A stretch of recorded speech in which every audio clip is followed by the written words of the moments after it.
मोहल्ले के अतराफ में कई दफातर खल गए थे। मकान एक या दो मंजिला हो गए थे। मोहल्ले के एक सरे पर एक प्राइवेट स्कूल भी खुल गया था।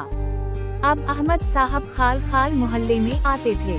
अक्सर लोगों के यहाँ कोई रजिस्टर्ड डाक ही आती थी, वरना दफातर और घरों में प्राइवेट कोरियर कंपनी के राडर ही खतूत लाते थे। अब ज्यादा कम्युनिकेशन व्हाट्सएप या इसी नौयत की एप्स के जरिए होने लगी थी। कैम स्कैनर के जरिए बड़ी बड़ी दस्तावेजात सेकंडों में तरसील होने लगे। मोहब्बत जैसे जज्बात भी ऐप के जरिए दिलों को धड़काने लगे। अब कोई कलीम अल्लाह किसी शकूर का इंतजार नहीं करता था। अयाज को पढ़ाई मुकम्मल किए हुए अभी 2-4 महीने ही गुजरे थे और वो कई एक जगहों पर जॉब के लिए अप्लाई कर चुका था। वो हर रोज अपने लैपटॉप पर इंटरव्यू कॉल की ईमेल का इंतजार करता। कभी व्हाट्सएप